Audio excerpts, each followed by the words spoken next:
Alex Carter had never expected his day to turn into something so strange. The Orinthia trading hub was always busy, with humans, aliens, and machines moving in a constant, almost chaotic rhythm. The air smelled of exotic spices, ozone from the ships, and the tang of metals. Alex moved carefully through the crowd, his translator device scanning sounds and symbols, converting alien languages into something his brain could comprehend. He loved this work. Every word, every phrase, every gesture was a puzzle that made him feel alive. He paused at a stall selling shimmering fabrics from the ice worlds of Grelth, noting how the patterns shifted when light hit them. A small voice in his earpiece translated the seller's alien language. For the one who sees truth in colors, these weave your path. Alex smiled faintly. Humans often valued practicality, but there was something in the artistry of alien culture that always captured his attention. Alex Carter? A voice called, soft but precise, carrying an unfamiliar accent. He turned and saw her. She was unlike any alien he had ever encountered. Her skin shimmered faintly, a pearlescent hue that caught the light in a way that made it seem alive. Her eyes were large and violet, intelligent and calm, yet with a glimmer of mischief. She moved with fluidity as if the air itself acknowledged her presence. Yes, Alex replied cautiously, glancing around to see if this was some kind of scam or trap. He had learned over his years as a xenolinguist to trust nothing immediately. The alien woman inclined her head slightly, a gesture he could almost interpret as polite. "I am Lyra," she said. Her voice was melodic, almost musical, yet direct. "And I have a question for you, human. One that may seem unusual." Alex blinked. He had met countless aliens, and he had encountered strange proposals before. Partnerships, research collaborations, and even requests to mediate territorial disputes. But nothing like this had ever crossed his path. "Unusual how?" he asked cautiously. Lyra's gaze held his steadily, unblinking.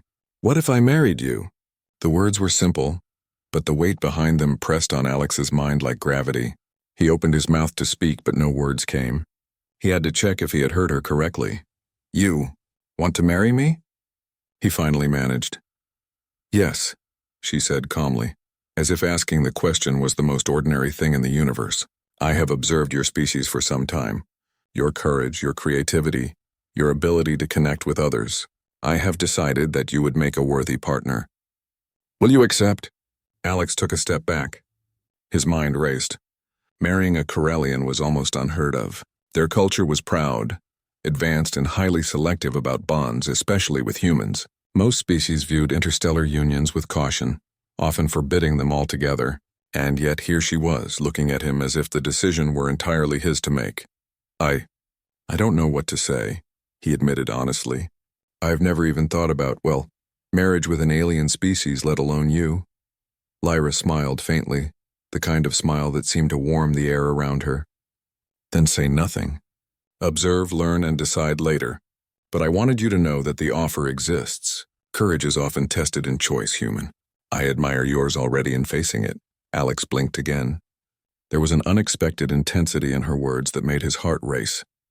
He wanted to say something witty, something clever, but instead he found himself nodding slowly.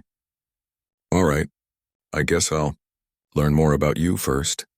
Lyra's expression brightened ever so slightly. "Good, that is all I ask for now. Come with me." They walked together through the bustling hub. Alex noticed the way the crowd instinctively parted. Some humans giving curious glances, some aliens bowing slightly in acknowledgement of her status. It became clear that Lyra was important, someone of influence. Yet she moved without arrogance, a graceful confidence that drew attention without demanding it. As they passed a stall selling floating holographic pets, Lyra picked one up, letting it hover over her hand. "Curious creatures," she remarked. "Your species' fascination with small things that mimic life is charming." Alex chuckled nervously. "They're not exactly intelligent, but they're entertaining." He felt the ice of his initial shock melting slightly. Talking with her was like walking a tightrope over uncharted waters, exciting and dangerous yet exhilarating. After navigating through the crowd, Lyra led him to a quieter area near the observation deck, which overlooked the sprawl of Orinthia City below. The lights of alien ships crisscrossed the sky like streams of liquid color, and the hum of engines was like a heartbeat of the hub itself. "Why me?" Alex asked finally, breaking the silence. There must be millions of humans out there. Why choose me? Lyra's eyes softened. You have a gift, human.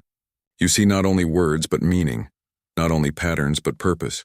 Your species has potential that even we, the Corellians, rarely witness in such concentrated form.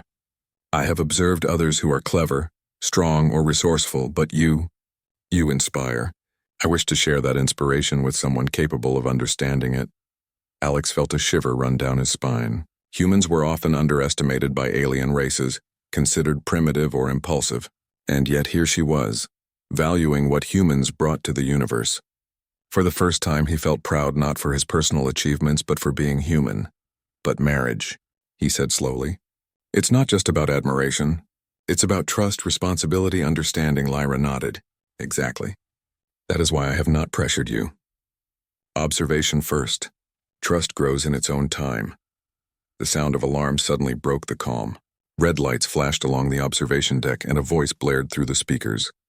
Unauthorized vessel approaching. Security, respond! Alex's pulse quickened. He had no time to question the absurdity of being proposed to by an alien, while a security threat loomed. Lyra's hand brushed his briefly, not in fear but in assurance. Stay close, she instructed. The crowd around them panicked. Alien merchants scrambled to protect their goods. Ships docked hastily, engines flaring as pilots prepared for departure. Alex realized that even in such chaos, Lyra's presence inspired calm. People moved with purpose around her, as if her mere existence created order amidst the disorder. A sleek ship descended and figures in armored suits moved with precision. Alex's heart pounded as he realized this was not a drill. Who are they? He whispered. They seek to test me, Lyra said quietly. And now, by proximity, they test you as well. Before he could react, she tapped a small device on her wrist. A shield shimmered around them, pushing back the advancing figures. Alex stumbled slightly but caught himself, amazed by the technology. You're defending me? He asked, still incredulous. I do not leave my decisions to chance, she replied simply. Do not fear. Observe. Learn. Decide. In the next moments, the attackers were repelled by a combination of precision, skill, and something Alex could only describe as instinctive brilliance. He realized then that choosing to marry a human was not just a whim. It was a calculated decision, reflecting judgment, trust, and respect. When the threat subsided, Lyra lowered the shield. She looked at him with that same calm, unwavering gaze. You see, human, in all situations, courage, wisdom, and understanding matter. These are traits your species possesses in abundance if nurtured properly. Alex could barely speak. His mind spun from the adrenaline, the shock, and the awe of the encounter. Finally, he managed, I think I understand. Maybe this isn't as impossible as I thought. Lyra smiled just slightly, but it was enough to make his chest tighten. Good. That is a beginning. We shall learn together, human, and in time you will decide for yourself. For the first time, Alex looked at himself not merely as a human among aliens, but as a human who could stand out, who could inspire, and who could be extraordinary in ways even the Corellians could admire. And in that moment, as the stars of Orinthia twinkled around them, he realized that his life had just taken a turn he could never have imagined. And perhaps, just perhaps, he was ready to embrace it. The morning light fell through the vast crystalline windows of the palace, casting a warm glow across the chambers where Alara had spent the night. The first trials had tested her mind and courage, but the day ahead promised something different. The true challenges of survival in a world alien and dangerous. Lyra was already waiting, seated on a floating platform, her silver hair shimmering like liquid in the soft light. She looked calm, confident, and infinitely aware of every detail around her. Alara, she said, voice steady. Today will not be as simple as puzzles or illusions. Today you will face choices that could cost lives. Are you ready? Alara nodded, her body tense but her spirit determined. I am ready, princess. Whatever comes, I will do my best. Lyra's eyes softened slightly. Good. Courage is only part of survival. You will need strategy, quick thinking, and a respect for the life of others. The first test led them to the observation arena, a colossal chamber filled with floating platforms, hovering over a void that seemed to stretch into infinity. On each platform, Holographic projections of planets and civilizations appeared, showing conflicts, disasters, and crises. The task was simple in explanation but complex in execution. Ilara was to make choices for the fate of each projection.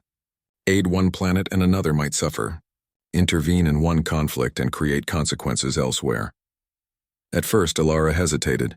Humans were accustomed to making choices with limited information, but the consequences here seemed absolute. She realized the test was not simply about knowledge or intelligence. It was about empathy, the ability to weigh outcomes, and the courage to act decisively when uncertainty reigned. She began, carefully observing each scenario. On one planet, a natural disaster threatened millions. The projection showed a limited number of rescue drones, barely enough to save some. Ilara prioritized the most vulnerable, directing drones to communities with children and the elderly, even though it meant leaving some structures to collapse. The system reacted, showing the consequences of her choices. Lives saved, but infrastructure destroyed, leading to long-term hardship. Lyra watched intently, noting how Ilara's human instinct to value life above efficiency guided her decisions. Many Zirath, trained to calculate purely logical outcomes, would have made different choices, choosing strategic advantage over morality. But humans often balanced logic with compassion, a combination that alien civilizations rarely understood. The second scenario was a conflict between two neighboring civilizations. Each claimed the same territory, and both presented convincing arguments for their cause. Ilara took a deep breath. Rather than choosing one over the other, she proposed a compromise using limited resources to create a neutral zone for both. The holographic simulations responded, showing a tense peace, fragile but achievable. Lyra raised an eyebrow, impressed by her ingenuity. "These are small examples," Lyra said, voice calm, "but the principle is clear. Humans act unpredictably. You consider morality in a universe that often ignores it, and that makes you both dangerous and remarkable." Ilara felt a small sense of pride, but also knew the trials were far from over. The next test took them to a different chamber, this one filled with strange machines and alien technology that pulsed with energy. Lyra gestured to a console. "Here you must manipulate this device to stabilize the energy flow through the city above." Fail and the simulations suggest catastrophic damage, Ilara approached carefully. The technology was unlike anything she had seen. Panels shifted with thought, holographic readouts changed dynamically, and the entire system seemed almost alive. Most humans would have panicked, overwhelmed by the alien complexity. But Ilara's strength lay in her curiosity and patience. She touched the panels, tested patterns, and observed the reactions carefully. Slowly, she began to understand the rhythm of the machinery, realizing that it responded not just to logic but to intention. She adjusted the flows, made small corrections, and stabilized the system. A warning light blinked one last time before fading, replaced by a calm glow indicating success. Lyra clapped softly, her eyes sparkling. "Impressive. Most species would have failed in minutes. Humans, you observe, adapt, and persist. That is why your species endures." For a moment, Ilara allowed herself a smile. She was beginning to see the hidden lesson in these trials. This was not only a test of skill but of spirit. The Zirath valued strength, strategy, and intellect, but humans possessed a rare combination: creativity, adaptability, and empathy. Traits that, when combined, could rival even the most advanced alien civilizations. The final test of the day took them to an outdoor arena, though outdoor was a relative term. The sky above shimmered with multiple suns and moons, a shifting tapestry of colors and shadows. The ground was uneven, filled with strange flora and fauna, some harmless, some dangerous. Lyra explained that this test would measure resilience and courage under pressure. Ilara was to navigate the terrain while protecting a group of holographic civilians from a simulated predator attack. The creatures were fast, intelligent, and relentless. She could sense that this was meant to overwhelm her, to force mistakes and reveal weaknesses. But she remembered her training, and more importantly, she remembered humanity's greatest survival tool: adaptability. She guided the holographic civilians, anticipating the predator's movements. At first, the creatures appeared unbeatable, striking with precision and speed. But Ilara observed their patterns, noticing subtle delays and repeated strategies. Using both her intellect and instinct, she set traps, created distractions, and led the group to safety. Time and again, the predators attempted to outsmart her, but human ingenuity proved difficult to predict. Finally, the creatures were neutralized, and the civilians were safe. Lyra stepped forward, her expression unreadable at first. Then a slow smile spread across her face. "You have survived all the trials of the day, Ambassador. Not through brute strength, not through logic alone, but through qualities we rarely see in the galaxy. Resilience, empathy, and unpredictability. You have proven yourself remarkable." Alara felt a mixture of relief and exhaustion. Her body ached, her mind was weary, but there was a spark of pride that warmed her fatigue. She had faced alien challenges unlike any human had faced before and had succeeded. But there was a lingering thought in the back of her mind. This was only the beginning. Lyra turned to her, her eyes softening. "There is one more thing you must understand. My mother's offer was not merely a gesture. It was a test of humanity's potential. She sees in you and your species something rare, the ability to change outcomes, to influence events in ways other civilizations cannot. That is why she whispered what she did. That is why I am here with you." Alara nodded slowly, understanding now that this mission was about more than diplomacy. It was about proving that humans were capable of surviving, thriving, and influencing events on a galactic scale. "I understand," she said quietly. "And I will not fail." Lyra smiled faintly. "I hope you do not, Ambassador. The universe is vast, and the dangers ahead are greater than anything you have faced so far. But if you can endure these trials, perhaps together we can achieve what no one else believes possible." The sun dipped lower, casting long shadows across the strange landscape. Alara felt a sense of awe but also responsibility. She had survived the first day of the trials, but she knew the real challenges were only beginning. Every choice, every action, every decision would carry consequences far beyond what she could yet imagine. As they returned to the palace, Lyra walked beside her in silence. There was a growing respect between them, a recognition that humans, despite their physical fragility compared to many alien species, possessed qualities that could not be ignored. Resourcefulness, empathy, creativity, courage.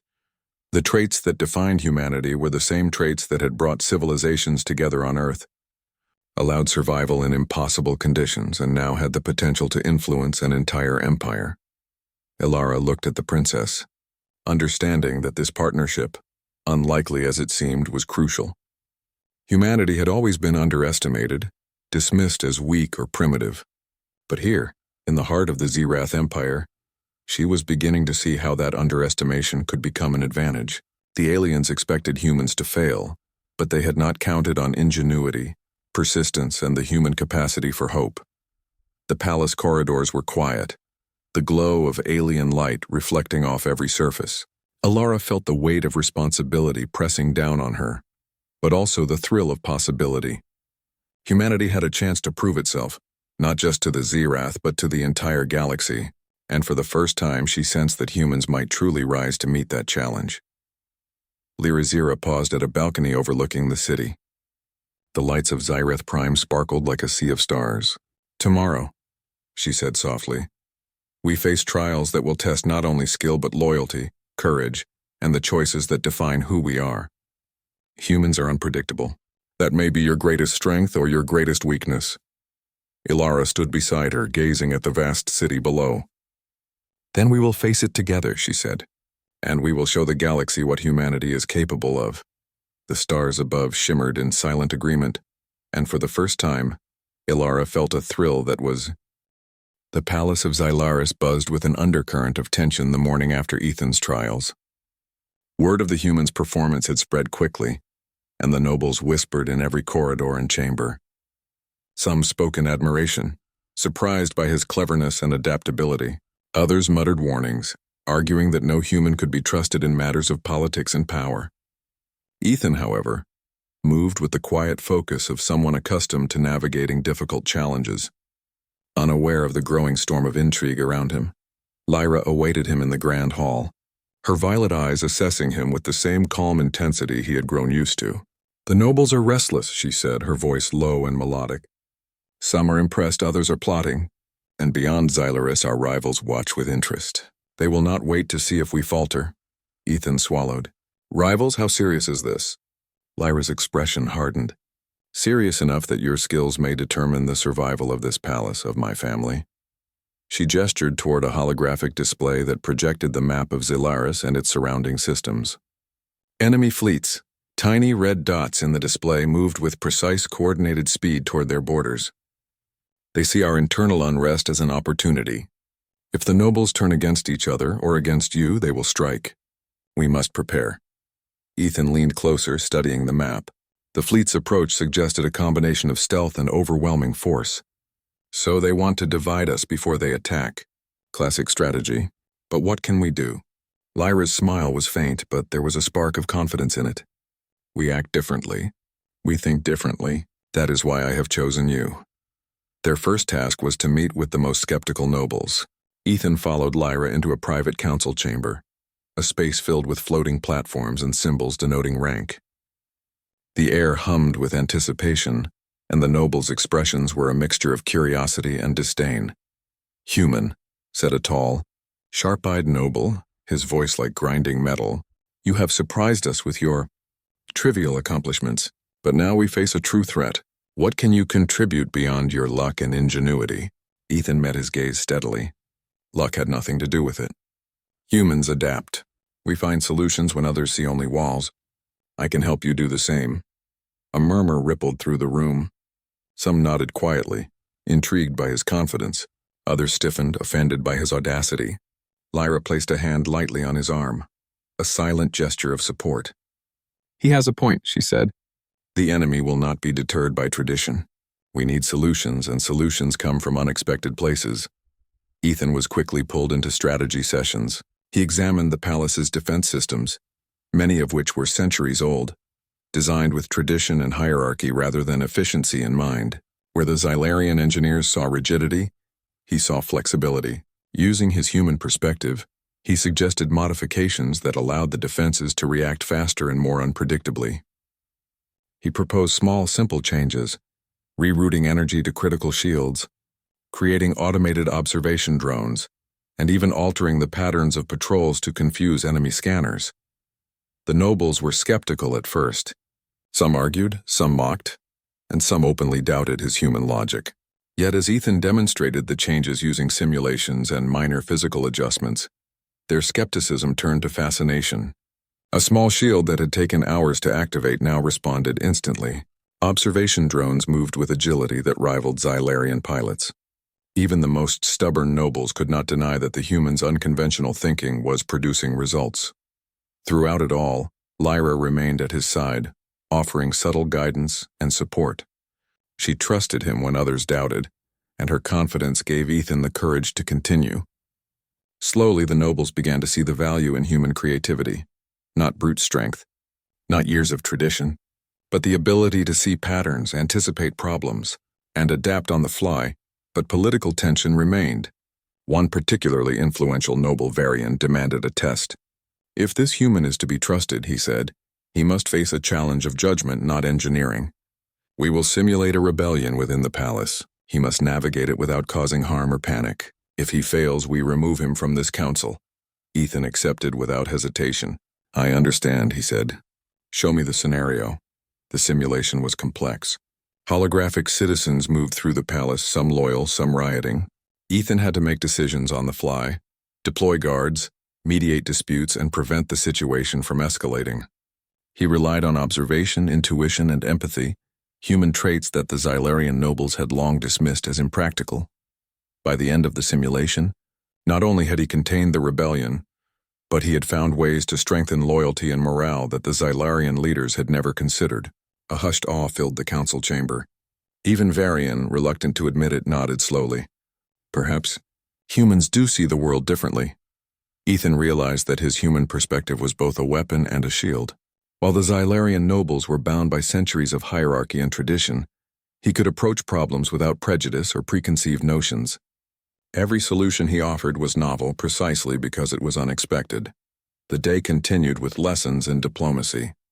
Ethan observed interactions with foreign ambassadors from neighboring systems, noticing subtle cues and behavioral patterns.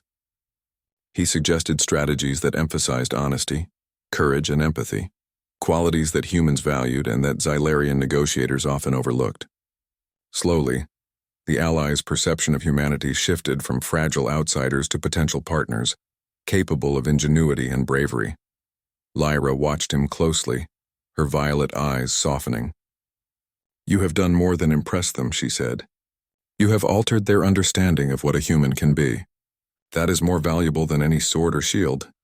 Ethan smiled faintly, feeling both pride and pressure. He was learning that survival on Zalaris required more than skill. It required trust, respect, and a deep understanding of the alien culture. And while some nobles were beginning to accept him, others were quietly plotting, their doubts and ambitions simmering beneath polite expressions. The real test came when a sudden alert disrupted the palace. Enemy scouts had breached the outer perimeter, approaching faster than expected. The palace erupted into controlled chaos. Security forces mobilized, shields flickered, and alarms pulsed through the corridors. Ethan's mind raced. The simulations, the trials, the diplomatic meetings, all of it had been preparation for this moment. Without hesitation, he directed energy flows, rerouted power to critical defense points, and coordinated observation drones to intercept the scouts. His human ingenuity, quick thinking, improvisation, and the ability to make decisions without hesitation proved invaluable. The scouts were detected, redirected, and neutralized with minimal damage. The nobles, who had doubted him just hours earlier, watched in stunned silence as the human not only survived, but orchestrated a successful defense. Lyra stood beside him as the alarms ceased. "You see," she said softly, "your kind does not follow tradition blindly. You see the solutions hidden in plain sight." Ethan nodded, exhausted but exhilarated. The palace was safe, the nobles' trust had grown, and he had proven that humans, though physically weaker, though culturally alien, were capable of extraordinary feats when their minds were applied with courage and creativity.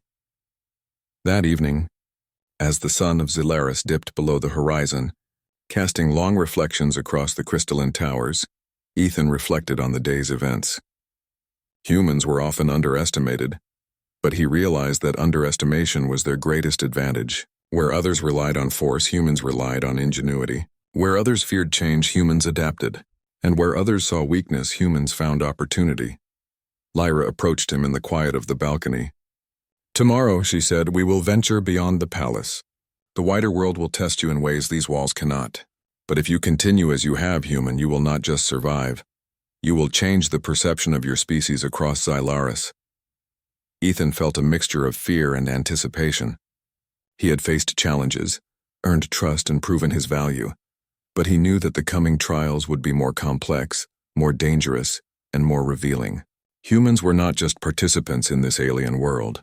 They were catalysts for change. And for the first time, Ethan felt the full weight and wonder of that responsibility. As he looked at the distant spires and violet clouds, he understood that his journey was only beginning. His ingenuity, courage, and resilience would be tested in ways he could not yet imagine. But he also understood something deeper. Humans had always thrived on challenge, adaptation, and the ability to turn the impossible into opportunity. And on this distant, alien world, Ethan Drake, the human, was beginning to prove that those qualities were not only remarkable, they were powerful enough to earn the respect of an empire. The palace of Zalaris had quieted after the day's chaos, but the tension lingered like a shadow over the crystalline towers. Ethan Drake felt it as he walked beside Princess Lyra through the echoing corridors. The nobles' whispers still followed him, some admiring, others skeptical, but all aware that the human had proven himself in ways they could not ignore. Lyra's hand brushed briefly against his arm as they moved, a silent reassurance that the challenges ahead would test not only his skill, but his character. "The council has decided," Lyra said softly, her violet eyes scanning the corridors ahead, "that you must face a trial of loyalty. It is time for you to show that your mind is matched by your courage." Ethan nodded, his chest tightening with anticipation. He had faced simulations, strategic tests, and zero-gravity dances, but this was different. This was not about cleverness or speed, it was about trust, empathy, and decision-making under pressure. He had no idea what to expect, but he knew he could not falter. They entered a large chamber at the heart of the palace, its walls adorned with luminous patterns that shifted with subtle intelligence. The room seemed alive, and Ethan felt a faint vibration under his feet, as if the palace itself were observing him. Lyra turned to the assembled nobles, who regarded him with a mixture of curiosity and doubt. "This trial," she said, "will test your ability to navigate a crisis without harming the innocent, to act with wisdom, and to earn the trust of those around you. Fail, and you leave not only the chamber but our confidence as well." Ethan swallowed. The stakes were high, but he focused on what he knew best: observation, logic, and empathy. The chamber darkened suddenly, and a holographic projection appeared. It depicted a scenario of a kidnapped dignitary within the palace. Guards were confused, citizens panicked, and the nobility's trust wavered. Ethan's task was clear: resolve the crisis without causing harm, and without letting chaos take root. The first step was observation. He scanned the simulation carefully, noting the movements of guards, the panic of the holographic citizens, and the potential threats posed by the unseen adversaries. Unlike the Xylarian nobles, who often followed rigid protocols, Ethan relied on instinct and human experience. He knew that flexibility and improvisation were as important as knowledge. He directed the guards to contain the threat without using excessive force, using the palace's automated systems to isolate danger zones. He guided panicked citizens to safe areas, calming them with reassurances and clear instructions. The simulation shifted unpredictably, introducing new challenges: blocked corridors, malfunctioning security systems, and false alarms designed to test his adaptability. Ethan adapted. He rerouted energy to restore the security systems, used observation drones to scout ahead, and predicted the movements of the adversaries based on patterns of behavior he had studied in humans and aliens alike. Each decision was deliberate, balancing speed with caution, logic with intuition. The nobles watched in silence. Many had doubted him, expecting hesitation or failure, but Ethan's calm and methodical approach began to impress even the harshest critics. He did not rely on strength or authority. He relied on perception, understanding, and careful action. As the simulated dignitary neared harm, Ethan made a bold choice. Instead of waiting for the guards to act, he approached directly, using his presence to distract the adversaries while the automated systems captured them. The move was risky, but it worked. The dignitary was unharmed, and the holographic crisis resolved. The chamber's lights brightened, signaling success. Lyra's eyes shone with approval. "You have done well," she said. "You have demonstrated that humans can act with courage and empathy, even in situations designed to test them to the limit." Ethan exhaled, feeling a mixture of relief and pride. He had not only passed the trial, but he had also shown the nobles something fundamental about humans. Their ingenuity was not limited to tools or technology. It extended to moral courage, quick thinking, and adaptability. But the trial was not yet over. Lyra led him to another chamber, one darker and quieter than the first. Here, the challenge was not a simulation but a real test of trust. A group of Xylarian cadets had been placed in a maze-like training facility, their task to retrieve important artifacts while avoiding hazards. Ethan was given only minimal instructions: guide them safely without taking control away from them. Ethan approached the task cautiously. He could see the cadets struggling, making mistakes that could have been fatal in a real-world scenario. Instead of directing them with force or authority, he offered subtle guidance, asking questions that encouraged them to think and make decisions themselves. He noticed their strengths, weaknesses, and tendencies, adjusting his suggestions accordingly. The maze tested him relentlessly. Traps, sudden shifts in the environment, and puzzles designed to confuse forced Ethan to rely on human ingenuity. He improvised solutions, sometimes using tools in ways they were not intended, and sometimes relying solely on observation and logic. The cadets, initially uncertain of the human's guidance, began to trust him as they progressed.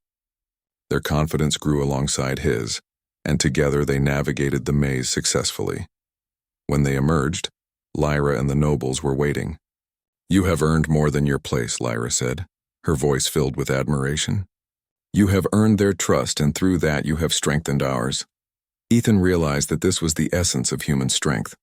Unlike the Xylarian nobles who relied on tradition, hierarchy, and rigid protocol, humans thrived on collaboration, empathy, and adaptability. They could inspire trust, solve problems creatively, and navigate uncertainty with courage. The day ended with a moment of quiet reflection on the palace balcony. Ethan looked out over Xylaris, the violet clouds swirling below, the towers of crystal glinting in the fading light. He felt the weight of responsibility settle on his shoulders. The trials had tested his mind, his courage, and his ability to inspire trust, but he knew that greater challenges lay ahead. Lyra stood beside him, her hand brushing lightly against his. "Tomorrow," she said, "we will leave the palace. The world outside is not as controlled, not as predictable. You will face dangers that cannot be simulated, challenges that will test every skill you have learned. But I believe in you, human, and more importantly, I believe in what humans can achieve." Ethan nodded, a mixture of fear and determination in his chest.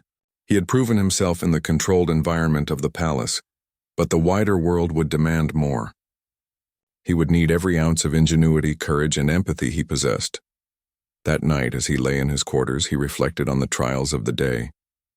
Humans were often underestimated, their physical weakness and short lifespans dismissed by other species as limitations. But Ethan understood something profound. Where others relied on tradition and rigidity, humans relied on adaptability, creativity, and moral courage. Where others saw chaos, humans saw opportunity, and where others hesitated, humans acted. He closed his eyes, feeling a sense of quiet pride. He was no longer just a visitor on Xylaris.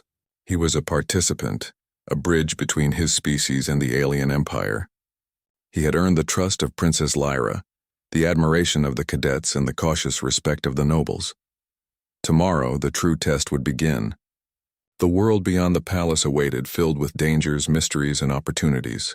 And Ethan Drake, the human, was ready to face it, armed not with weapons or authority, but with ingenuity, courage, and the unshakable belief that humans could thrive even in the most alien of worlds. As the violet clouds of Xylaris shifted in the night sky, Ethan felt a sense of anticipation and purpose. The trials had prepared him, but they had also revealed something deeper. Humanity's greatest strength was not in strength or technology, but in the mind and spirit. And on this distant planet, amid an alien empire and a complex web of politics and tradition, that strength would be tested and ultimately proven. Ethan drifted into sleep with a sense of resolve. Whatever challenges awaited beyond the palace walls, he knew one thing with certainty. Humans were capable of extraordinary things. And he, a single human far from home, was about to show the Xylurian Empire just how extraordinary they could be. The galaxy beyond Xyrath Prime stretched in endless darkness, dotted with stars, planets, and dangers both known and unknown. Ilara sat in the cockpit of the starship, reviewing the data they had gathered from the last mission. Lyra stood beside her, scanning the systems with precise focus. They were heading toward the heart of the unrest, where intelligence indicated that multiple factions were coordinating attacks, threatening not only the stability of the Xyrath Empire, but the safety of entire civilian populations. Ilara took a deep breath. Every choice they had made so far had been crucial, but this would be their most dangerous challenge yet. "We can't approach this like before," she said. "The enemy has learned from our previous tactics. We'll need new strategies, faster improvisation, and absolute coordination." Lyra nodded. "And that is why I brought you along. The galaxy underestimates humans, yet your adaptability has been vital in every battle. Together, we are more than any faction expects." They entered the system, and the view screen filled with ships, hundreds of them, forming tight formations around strategic planets. The factions had learned to coordinate, presenting a threat that no single attack could easily dismantle. Lyra turned to Ilara. "We must strike where they are weakest. Dividing them will give civilians time to escape and reduce casualties." Ilara studied the formations, tracing movement patterns and reaction times. The enemy ships were powerful, but their coordination left small gaps, moments when prediction failed. Humans excelled in exploiting unpredictability. "We create multiple false signals," she said. "Draw them apart, make them react to phantom threats. We can use their overconfidence against them." Lyra's eyes sparkled. "You always see possibilities they miss. Excellent, implement it." Ilara manipulated the starship systems, projecting holographic fleets in multiple directions. The enemy commanders reacted immediately, diverting forces to intercept threats that did not exist. In the confusion, Lyra piloted the ship toward key enemy command vessels, navigating with speed and precision through the chaos. Civilians were evacuated using emergency pods and Allied ships coordinated with them to maximize safety. Despite the apparent chaos, Ilara noticed a pattern. The enemy ships were reacting in predictable bursts, overcompensating when they believed they were outmaneuvered. Now, she said, we hit the central vessels. They will be isolated, vulnerable, and slow to respond. Timing is everything. Lyra acted without hesitation. They struck at the heart of the fleet, disrupting communications and disabling key weapons systems. The enemy ships tried to regroup, but the diversion and chaos had spread them thin. Ilara's calculations had been correct. The enemy's predictability under stress was their downfall, and the humans' ability to act creatively and unpredictably was the advantage that turned the tide. Explosions of light and energy filled the viewscreen as ships collided and surrendered. Civilians streamed safely toward evacuation points, many cheering the strange alliance of human and Zyrath that had saved them. Lyra looked at Ilara with a mixture of awe and admiration. Your species is remarkable, she said. Where others rely on power alone, you rely on creativity, adaptability, and courage. That is why humans endure, why you succeed where others fail. Ilara allowed herself a small smile, though the adrenaline still surged in her veins. We adapt, she said. We survive, and when it matters most, we rise to the challenge. The battle was not yet over. Enemy reinforcements appeared from nearby systems, threatening to undo all their efforts. But Ilara had already anticipated the possibility. She instructed Lyra to use gravity wells from nearby planets, creating barriers that slowed the reinforcements and forced them into predictable paths. Allied fleets moved strategically to intercept, following the humans' improvisation while preserving as many ships as possible. Hours passed in tense coordination. Every decision mattered. Every delay could cost lives. Yet with human ingenuity guiding strategy and Lyra's exceptional combat skill executing maneuvers, the alliance held. Slowly, systematically, they defeated the remaining enemy forces. The galaxy had never seen humans act like this, fast-thinking, unpredictable, and fearless in the face of overwhelming odds. When the last enemy vessel was neutralized, Lyra allowed herself a rare moment of relief. She turned to Ilara. You have changed the course of this system, she said softly. The galaxy now has proof that humans are not weak, not fragile, not to be dismissed. You are more than we ever imagined. Ilara felt a deep sense of pride, not in herself alone, but in her species. Humans had always been underestimated, dismissed as insignificant. Yet time and again they had survived impossible circumstances, adapted to challenges no one else could, and emerged victorious against odds that seemed insurmountable. She realized that this was not luck. It was human nature. Courage, creativity, resilience. These were qualities that no alien power could fully predict or counter. Lyra placed a hand on Ilara's shoulder. Return to the palace, she said. The Queen will want to see the results of your actions. You have not only proven yourself, but you have secured the loyalty of factions that might have turned against us. You have saved lives, and you have shown the galaxy the true potential of humanity. As they returned to Zyrath Prime, the planets below were calm, the threats neutralized. Citizens cheered as the starship passed overhead, unaware of the quiet human who had turned the tide of their survival. Ilara looked out at the stars, reflecting on how fragile humanity appeared to outsiders, yet how resilient it truly was. When they landed in the palace, Queen Thalzira awaited them. Her presence was commanding, yet there was a hint of warmth in her eyes. She extended a hand toward Ilara. You have done what many thought impossible, she said. Not with brute force, but with qualities that are rare and precious. Ingenuity, courage, and moral clarity. Humanity has earned a place among the galaxy's influential powers. Ilara bowed respectfully. I am honored, Your Majesty, she said. But I could not have done it alone. Princess Lyra was instrumental in every success. Humanity can adapt, but partnership makes us stronger. Lyra smiled, stepping forward. Indeed, she said. We complement each other. Humans think in ways we do not, and together we are a force that cannot be underestimated.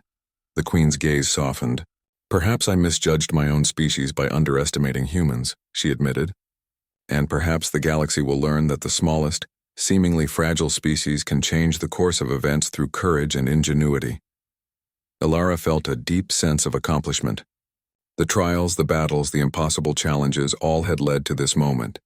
Humans had proven themselves not as minor players, but as vital catalysts in a galaxy that often overlooked them, and she knew this was only the beginning. Lyrizira turned to her. Tomorrow we will meet with allied factions.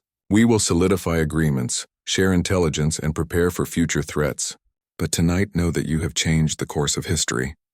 Alara nodded, looking out at the sparkling city of Zyrith Prime. She thought of the lives saved, the challenges overcome, and the trust forged between species. Humanity had always survived, often in the face of doubt and underestimation. And now the galaxy had witnessed what humans could accomplish when their courage and creativity were unleashed. The stars twinkled above, silent witnesses to the triumph of an unexpected alliance. Humans, fragile yet strong, unpredictable yet capable, had proven that they could rise to meet challenges no one else thought they could. And with allies like Lyrizira, they were unstoppable. As night fell over the palace, Alara allowed herself a moment of reflection. She thought of the Queen's whispered words, the trials, the battles, and the endless possibilities that lay ahead. Humanity had taken its first step into a larger stage, and the galaxy would never look at them the same way again. Lyrizira joined her on the balcony, looking out at the stars. "You were right," she said. "Being underestimated is not a weakness. It is an advantage. And humans, you have shown that you are capable of far more than anyone expected." Alara smiled. "We always adapt. We always endure. And when it matters most, we rise." The stars shimmered, vast and eternal. Somewhere out there, threats awaited, challenges that would test humans and Zyrath alike. But Alara felt certain that no matter what came, humanity would face it with courage, ingenuity, and the unyielding spirit that had carried them through countless trials. Together, human and Zyrath, they stood on the balcony, ready for the future. A future where humans were no longer minor players, no longer underestimated, and no longer ignored. A future where courage, intelligence, and creativity could change the course of the galaxy. And as the first light of a new day touched the palace, Alara whispered quietly, more to herself than anyone else, "We have only just begun." The galaxy was vast, full of dangers, but also full of possibilities, and humanity, underestimated yet indomitable, was ready to meet it head-on.